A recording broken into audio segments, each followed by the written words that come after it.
So I'm going to now introduce you to the NQP panel. We're absolutely thrilled that we have newly qualified speech language therapists who are going to share with you their experiences.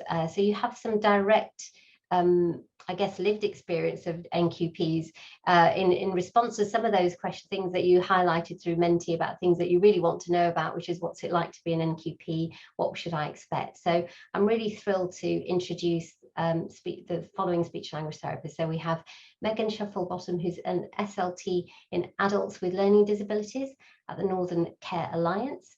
We've got Molly McCartney, yes, do wave, Molly, who's a speech language therapist for Let's Expand Communication Limited at Leigh Magee Speech and Language Therapy. I hope I've pronounced all that right. Shabana Riaz, who's community paediatric speech and language therapist at Northern Care Alliance. And Hannah Penhearow, who's speech language therapist at Northamptonshire Healthcare NHS Foundation Trust.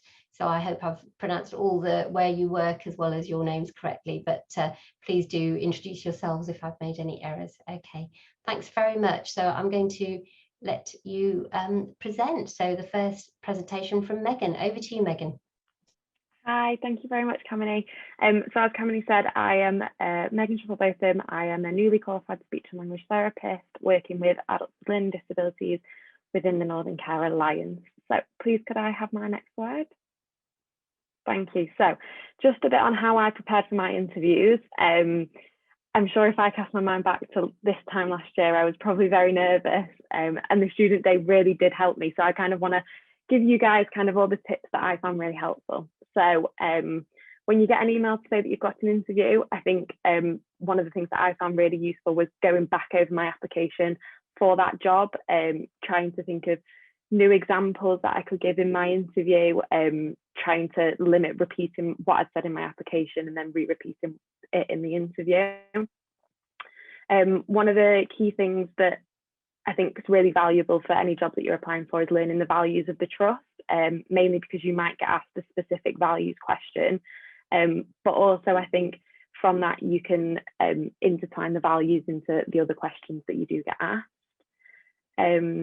Legislation, which was something for the client group that I work with, which is very important. So making sure that I was learning the key legislation related to the client group. And also there were times where I got asked specific questions about which legislation I might use in my job role. So I think that's a really important one to take forward. Practice questions. So I lived in a house with some other speech therapists. So whenever we were doing interviews, we were making sure that we were sharing kind of interview questions that we all had, and then practicing with one another, which is obviously always really helpful. Have questions ready to ask at the end of your interview. So I remember my questions were always about supervision because I was dead nervous about what supervision was. Questions about telehealth versus face-to-face appointments, which now more than ever is really prominent. So yeah, just I think having questions ready to ask at the end of your interview. And then also I think one of the things to consider with the past year and a bit that we've had with COVID is limited experience. So I obviously applied for my job working with adults with learning disabilities, and I only had a week's placement, and because of COVID didn't really have that much more experience. But I made sure that I just said this in my interview, and actually my manager was actually more happy that I'd said, I do have limited experience, but show that you're passionate, because they're not going to not hire you just because you have limited experience. There's been a pandemic and we do all have various different placement opportunities, so they will take this into consideration. Could I have my next slide, please? Brilliant. So just a bit about my job role. So like I mentioned, I work with adults with learning disabilities in the community. So this can be seeing people at their houses, at day centres, or in supported living. So I do a mixture of working from home and office working. Very much just depends on the day that I have, what's happening during my day, whether I'm on visits or whether I'm training for the day. I have a mixture of dysphagia and communication visits. So my dysphagia visits, I go along with my manager for them. And like I just mentioned, we offer lots of training. So I was doing some total communication training yesterday. Last week, me and my manager were delivering some dysphagia training. So as a team, we run lots of training to other health professionals or those that are supporting adults with a learning disability. And there's also lots of opportunities for joint working or MDT meetings within my role. So a bit on adapting to telehealth. So not a lot of my sessions are telehealth, they're more face-to-face sessions. We predominantly use telehealth sessions more for meetings and things like that, and telehealth sessions for delivering online training. Could I have my next slide, please? Brilliant. So this is a very brief overview of what a working week looks like, and every week looks completely different for me. It's something that I'm starting to learn. So I'm able to plan my weeks. So I book in all my visits and stuff like that. So, and from this, I can put in time set aside for writing up case notes or session planning and things like that.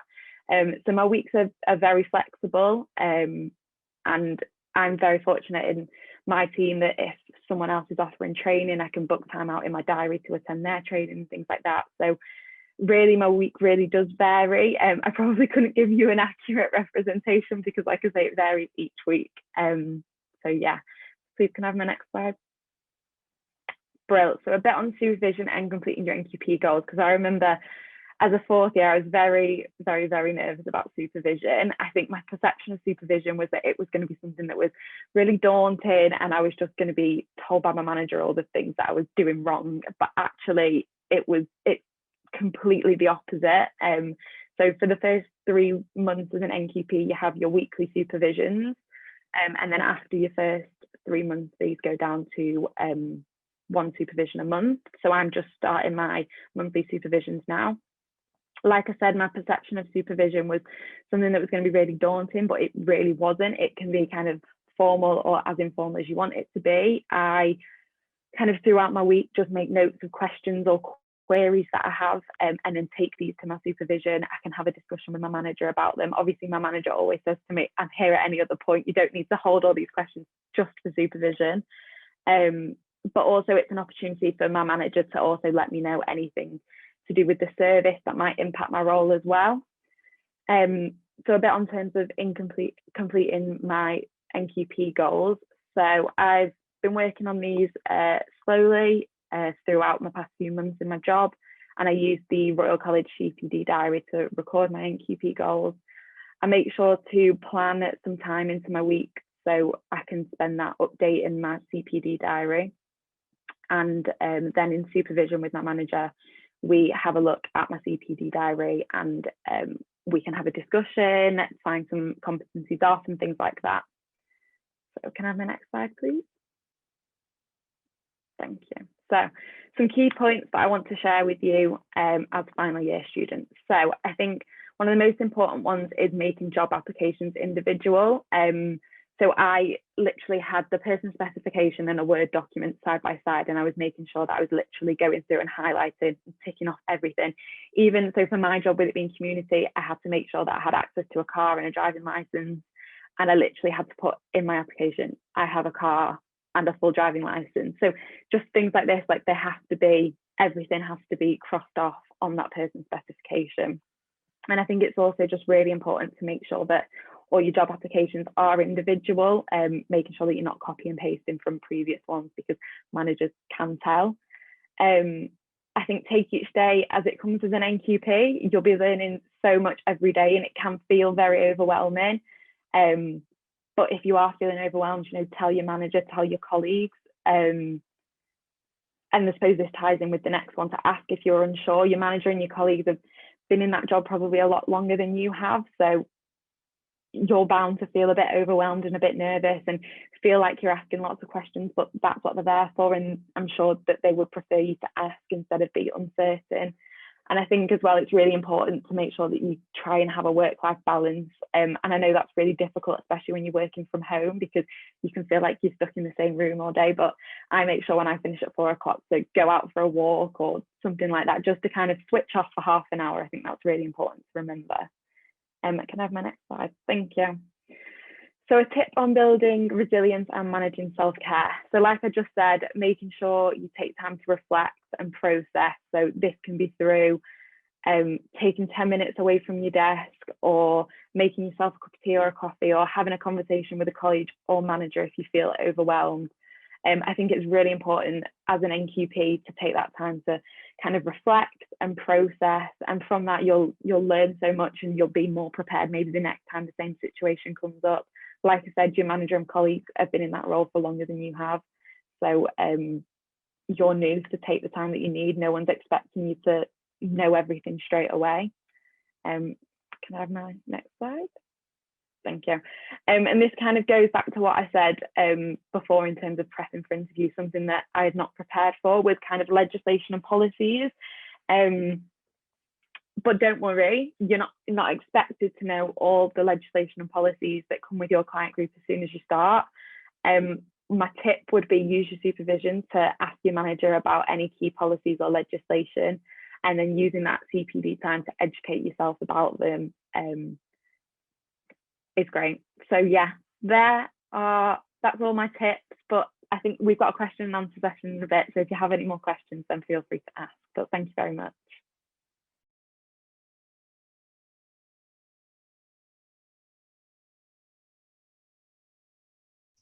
So the next speaker is Molly McCartney. Do you want to go next then, Molly?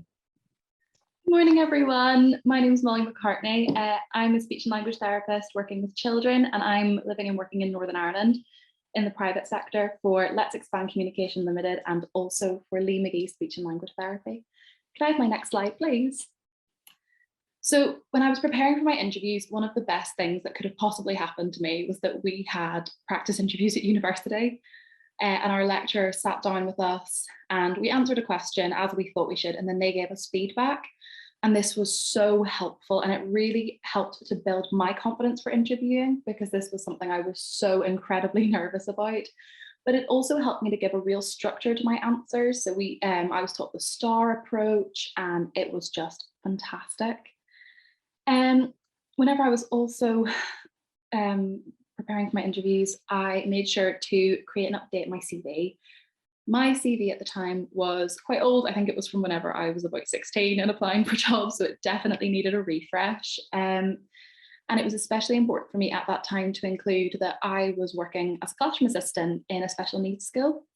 So it was great to show that while I wasn't in a speech therapy job, I was using some skills and I was learning things that were relevant to speech therapy.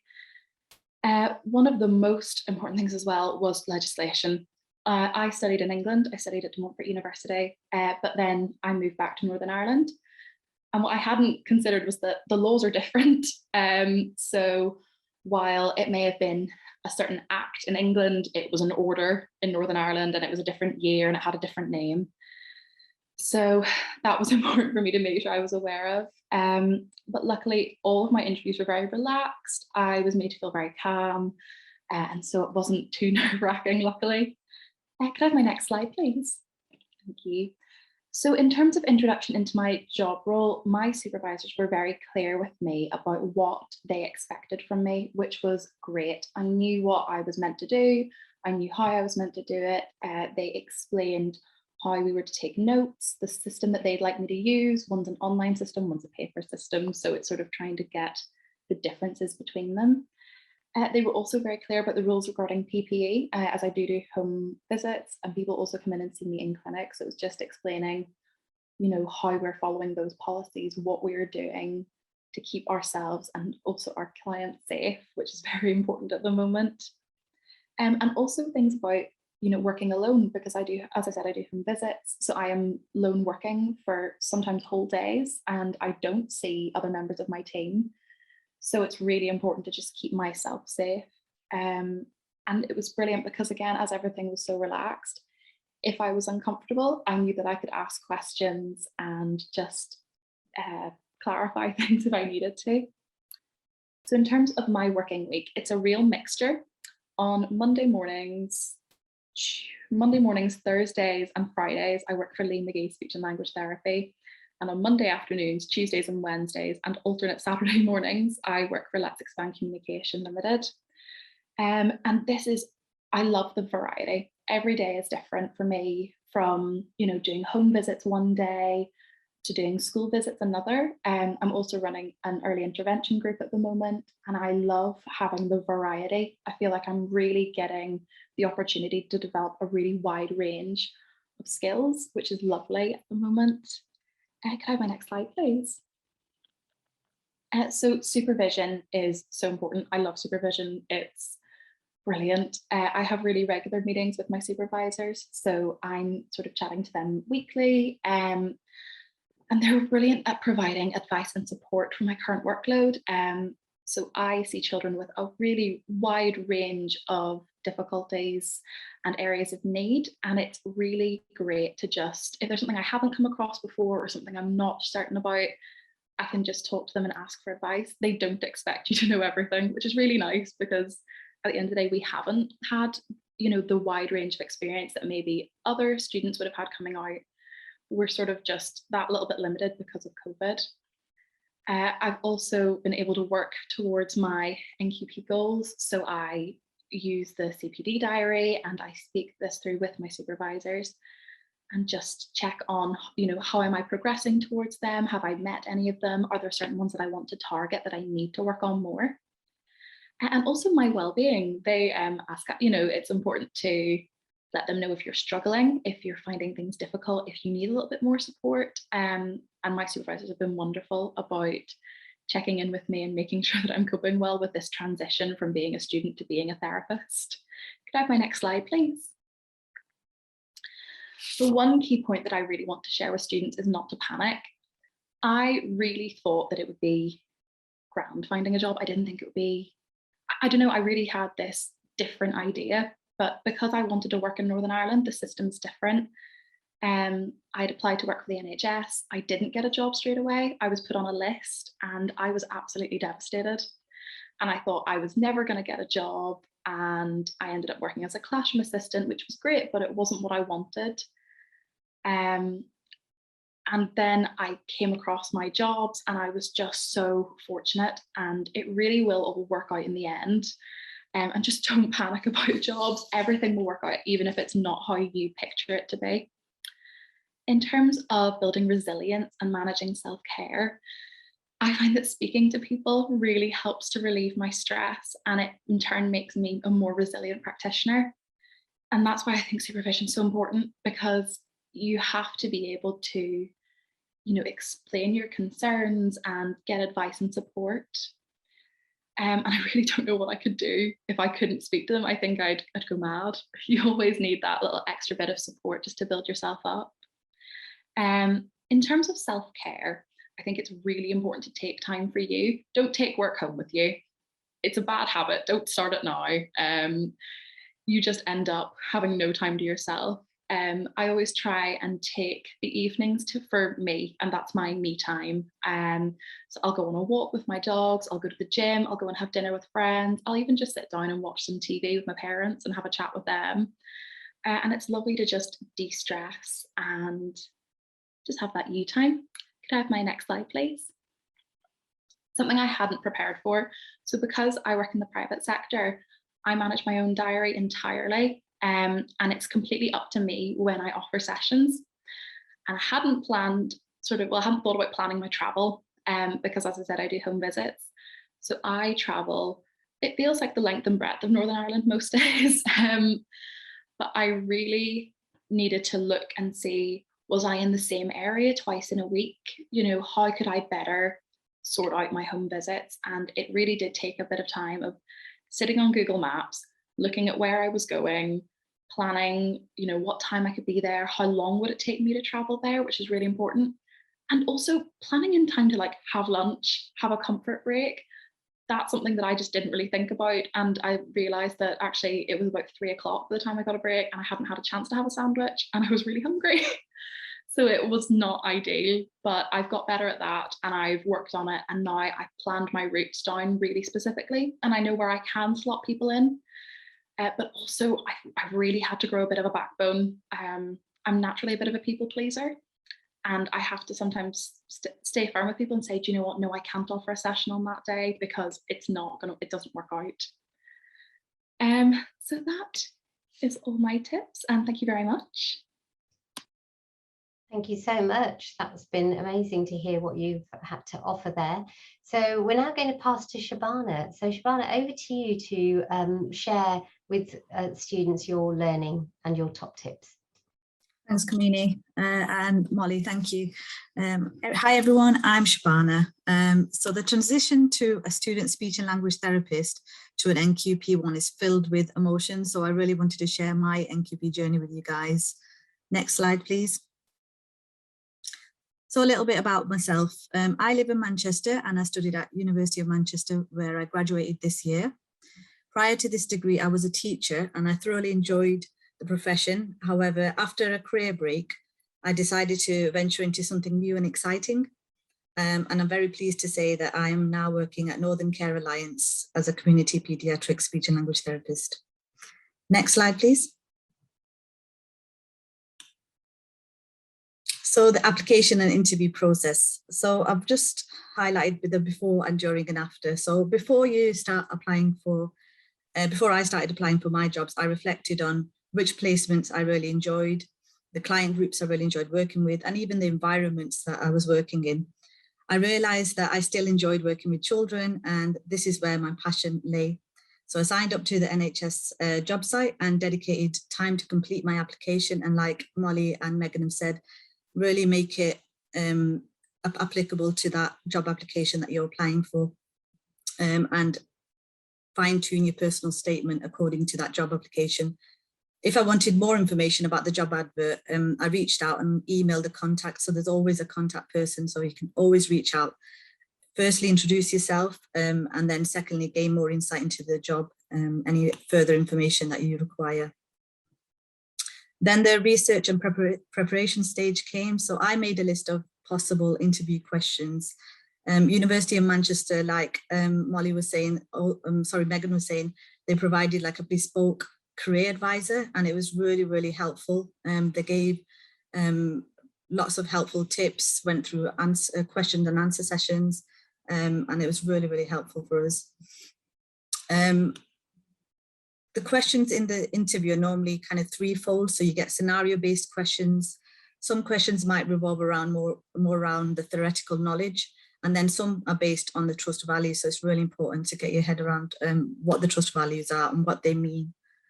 My best advice would be to take your time answering your questions.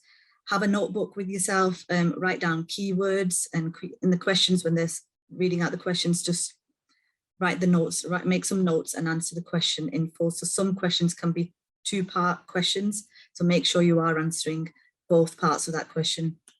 I made sure I gave clear, concise examples of how I met the person's specification using the STAR method, like Megan and Molly mentioned, and how I complemented the trust values as well. And right at the end, remember to ask questions at the end about anything that you can think about. I asked about supervision. You can ask about CPD opportunities, a typical day, what they enjoy about working in the team, and that gives you a bit more information about the team itself. And I also asked the impact and changes that COVID itself made on the trust. It's quite an interesting question, and you get quite a different varied answers, so it's nice to know that as well. After the interview, if you're not successful, please don't be too upset. I know it's easy to say, but please don't be too upset. Make sure you get good feedback and reflect on how you can do better, and you will be successful in the next interviews. So next slide, please. So my job role and typical working week. So I'm mainly based in the clinical environment where I complete assessments, therapy, and make clinical decisions. And like the others have said, no one day is the same for myself. Every day there's a new challenge, which I absolutely love. Initially, I was given time to complete online mandatory training, opportunities to shadow other clinicians. I completed specific training to the Trust's online electronic system. And now I'm managing my own caseload, reviewing clients, doing this all independently. And I've got a lot of flexibility with my time and my diary. I really appreciate beginning my NQP journey in a group of new band 5s, because you get great like peer support, and you always have someone to talk to. So if you're not sure about something, we've got a little WhatsApp group, so we just keep in touch, and it's really nice to have that as an extra kind of supportive network. Next slide, please. So the supervision and NQP goals. So as an NQP, I was allocated a supervisor from day one, and I meet them on a fortnightly basis to discuss my caseload, complete activities like competencies and CPD and any other queries and questions that I have.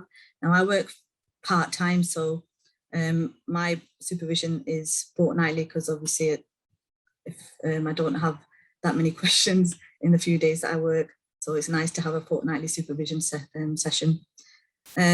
Fortnightly, we also get consistency meetings where we're held to discuss clinical cases or tricky cases with other clinicians, and that's really nice because you get to bounce ideas off each other, and clinicians have different ideas, so it's nice to take on board what other clinicians might do in that situation. We have monthly group supervision with the other band 5s, again, another support network and more supervision for myself. I found that RCSLT SEND groups to be really valuable, and I would advise you to join at least one if you can balance that with your workload. It's just to keep up with current evidence-based practice, and you learn a lot from those SEND groups. And lastly, your learning never stops. You learn something new every day, and everyone is always learning. Next slide, please. So building resilience and managing your self-care. So I wanted to firstly say that be kind to yourself. Be prepared for some challenges that lay ahead in this NQP year. If something doesn't work out and something goes wrong, reflect upon it and move on. You know, there's always something that something new that is just gonna come up. If it helps, do meditation sometimes. After a long day, it's nice to just switch off. Begin your day with a quick boost of self-compassion, if that's helpful for yourself. And my biggest one is rest and recuperate. Sometimes it just needs to be made a priority, and you just need to take time out, so that's fine. Make time for that.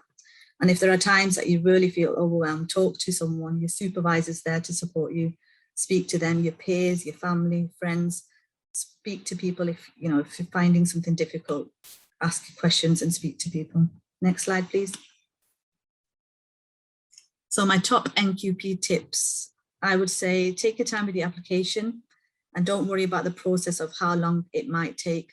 When I started applying for my jobs, there was always constant banter on the WhatsApp group about I've got a job and I've been successful, I've applied and not been successful, and that will happen. You just need to be on your own kind of path and think about yourself and have a positive mantra that the perfect job for you will pop up and you will be successful in your interview.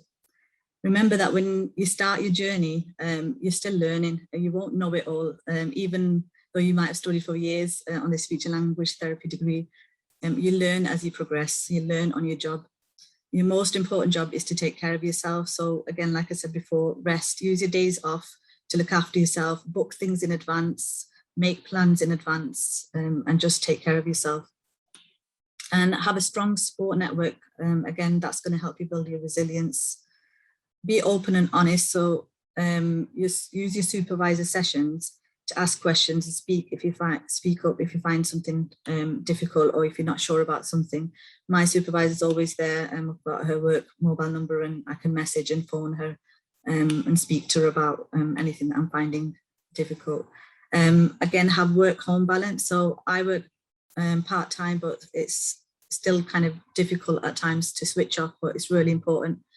I know it's tricky, but it's important to have that work-home balance.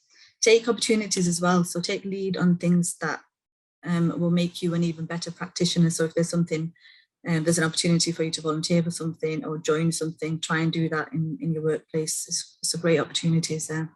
And lastly, it's a journey and you need to enjoy yourself on this journey as well as being an NQP. You're always constantly learning, but try and enjoy this journey. If you have any further questions, follow me on Twitter and chat to me, and you will all be fantastic. I truly wish you all the best. Thank you so much, Shabana. So there's some quite similar types of themes that are coming out from the presenter so far, which is obviously great to see, and a few other nuances. So back to you then, Hannah, just to finish off this panel session. Thank you. So hi everyone, I'm Hannah. I'm a newly qualified speech therapist working with adults. So if we take it back to the start, when I was preparing for interviews, so I applied to 2 jobs, got 2 interviews and got 2 job offers. So things went fairly well, and I was quite lucky. I started off by looking on Twitter, where I found some practice questions and resources which were all free and very helpful. Although I would say on Twitter, do be careful, because seeing everyone's experiences, good and bad, can sometimes knock your confidence a little bit. So, you know, use with caution. But when I had these questions, I started looking at the trust values, brushed up on my clinical knowledge, and like the others have said, made sure I was aware of sort of national and local policies that related to both the jobs. And then I linked this with examples and reflection from my experiences on placement and volunteering, and made sure that this all kind of linked in with the person's specification for the job. So that's how I kind of formulated my answers. And then I made sure I practiced these, practice. One of my interviews I knew would be face-to-face and one online. So I think just making sure that with friends or family, you're practicing in that format so that you're actually saying your answers out loud and kind of feeling comfortable with what you're going to say.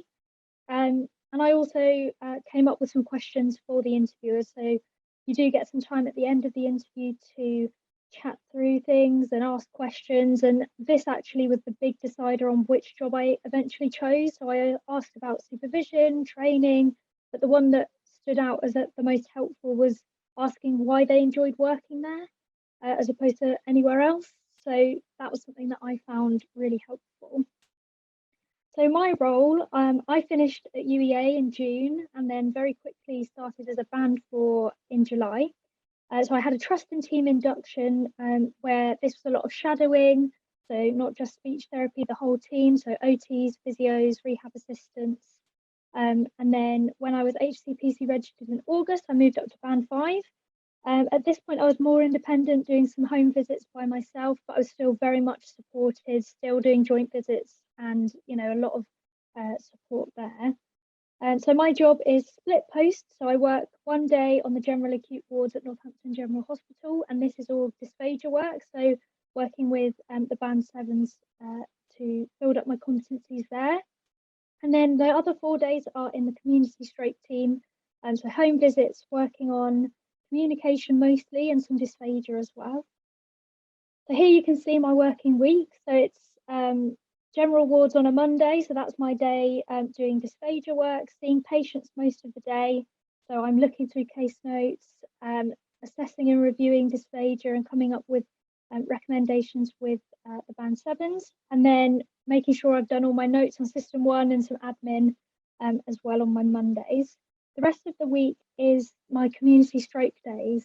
So as you can see, it's not always the same every day. So it's a lot of home visits and admin. So admin's things like doing reflections, emails, and planning my visits and what I'm going to do. And also some team projects, like we have an aphasia hub that we're setting up. So that's all very exciting. I'm working on that and setting up communication groups as well. But the two big things are the meetings on Teams, so caseload review, which is just speech therapists, and then MDT, which is everyone in the team. And in both of these meetings, we talk through all of the patients on the caseload, discuss any challenges or what's going well, and then just catch up and decide what sort of home visits and meetings we might need in the future as well. So it's quite a varied week, and like the others have said, it's never really quite the same. But one thing that is really consistent is supervision. So like I said, the caseload review is a really good opportunity to talk with the team about patients. So our team is band 5 right through to band 7 and band 8. So it's really helpful to talk things through with everybody. But there is supervision more specifically. So I have a one-to-one supervision every month with my supervisor. We have group supervisions. So that's across the bands and across the pathway. So right from inpatient, acute to out in the community for the stroke pathway, which is really helpful. And I also find it really helpful having peer supervision with the other band 5 in the team. We do that sort of bi-weekly just to catch up, and it's always nice to know that you're not sort of on your own with things, I find. So that's really helpful. We also have appraisals, which are more specific chance to set goals for like the next year or month and identify steps and support that I need to achieve these. So that's really, really helpful and quite a constructive way of doing things. And also we kind of link it in with the trust values in Northamptonshire. So it's not just something you talk about in your job interview and then forget about. It's something that you kind of carry through. And then sort of informally, you have joint visits. My manager is brilliant with picking up the phone at any time, which is really helpful as well. And taking that time to gather evidence for my competencies and work towards doing all of that for my NQP goals. So key points. I think the others have said similar things already, but if you see a job that you're interested in, phone up or email your potential employers, because it's really helpful for you to get a chance to chat things through about any questions you might have prior to applying for the job. And also it's a good chance to make a good first impression. So the person that I called up for one of my jobs was then the person that interviewed me. So it was nice going in with her knowing a little bit about me and vice versa. And so the next few months are probably going to be scary and maybe a bit horrible at times as you kind of come to the end of being a student. And I would say ask for support, ask your lecturers, that's what they're there for. You're all in the same boat. Your friends are going to be invaluable in sort of moving forward through everything, and asking for help from them is really helpful. And clinicians, if you're on placement, don't be afraid to ask what they'd be looking for in a band 5 or what tips they might have for starting, because it's really helpful when you're there to get that experience as well. And enjoy it. I know that sounds crazy because you're going to have deadlines and dissertations looming, but really do enjoy the last few months of being a student. It goes so quickly, and before you know it, you'll be an NQP and it'll all have been a whirlwind. So enjoy it and don't put too much pressure on yourself. Take things at your own pace. If you want to go out and apply for jobs straight away, do it. Go ahead. And also, if you want to take things slow or have a bit of a break, that's also fine. Be kind to yourself, care for yourself, and really take things at your own pace, because that is your life and that's the most important thing. So my top tip for resilience and self-care is get enough rest. It's so easy to get overwhelmed with things and not give yourself the rest you deserve, but the more rested you are, the more you can enjoy the things that are going well. So all of the change and meeting new people and everything, but also the difficult stuff is going to be more manageable. And I think just resting up and giving yourself all the self-care that you need, like listening to music or watching TV shows, whatever you do to, to rest up, it's really important, and it'll help you get through your NQP year sane. And one thing I hadn't prepared for, I know there's been lots of remote working at university, or at least there was for me in my final year, so I wasn't quite prepared for all the journeying. So I live about 25 miles away from base, and then with the community work as well, it's not unusual for me to drive about 100 miles in a day. So create playlists and find podcasts to make it fun and enjoyable, because it will really boost your morale, and it will mean that even the tough parts of just driving all day is going to be a lot easier. So that's me. I've got my email here, so if you want to contact me, do, and with any questions or anything you want to know. But thank you, everyone. Wow, thanks so much to Megan, to Molly, to Shabana, and to Hannah. I think that's been an amazing set of presentations. So much so that we have had no questions come in through the chat box. So we have approximately 6 minutes for questions before we go to the break. So I don't know if anybody has a burning question. And if so, if you have a particular person you want to send that to. So we now have some coming in. So Rachel saying, Megan, you've mentioned you've entered a clinical area you have limited experience in. What preparation did you do prior to starting that to help you feel prepared for working with a less familiar client group? And what support was in place to help you with it? Can you hear me okay? Yeah, so I only had a week's work experience, and that was in my second year. So when I was applying for jobs in fourth year, it felt like a very, very, very long time ago.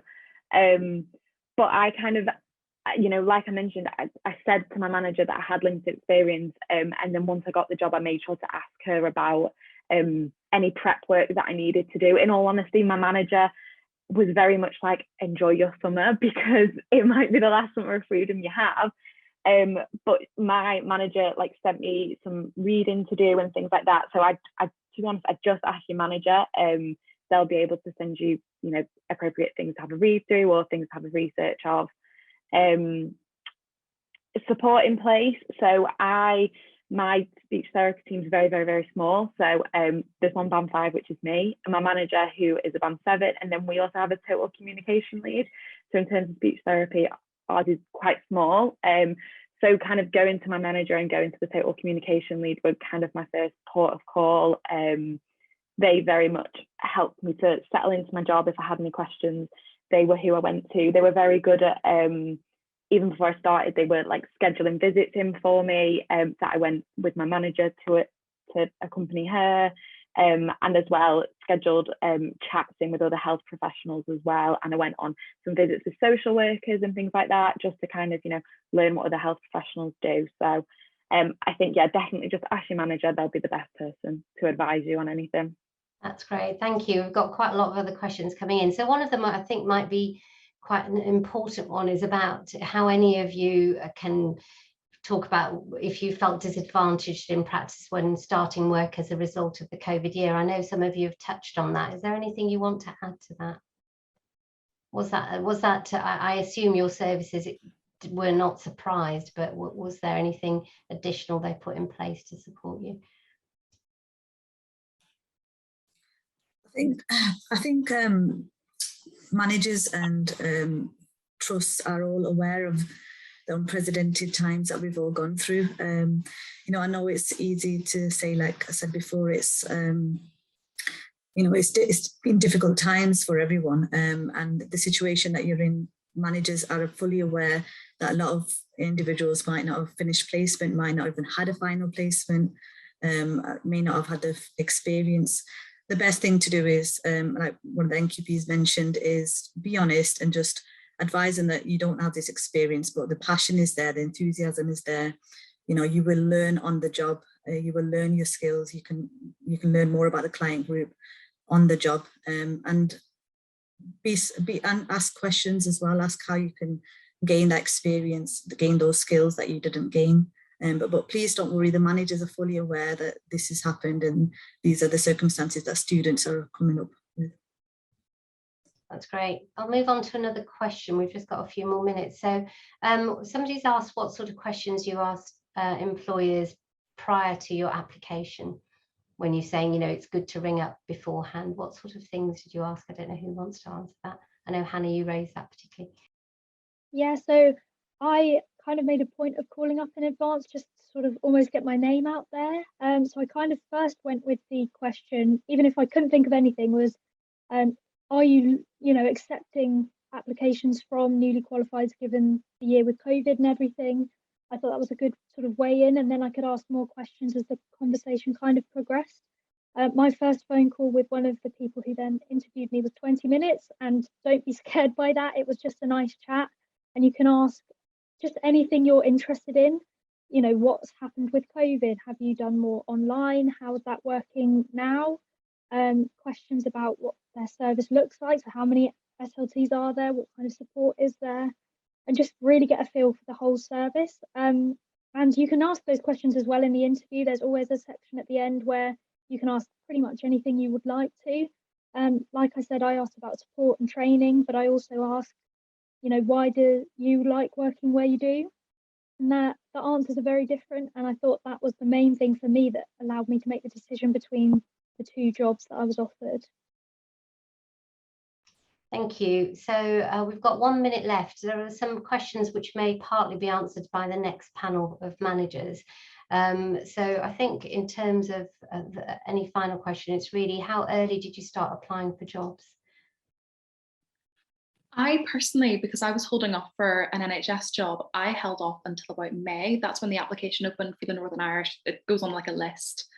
So that's when the application for the Northern Irish list opened. But then I applied through the summer. I looked for things. I kept an eye out.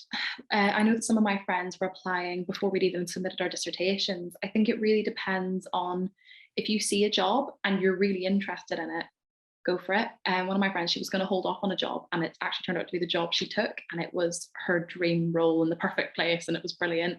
but she had accepted the job before she got her dissertation, before she'd got her final marks out. And they were happy to wait because she was honest with them and said, I'm a student, I've not finished yet. This is where I'm at. And they were perfectly happy to interview her and accept her for that job role on the basis that she passed the degree, which she luckily did.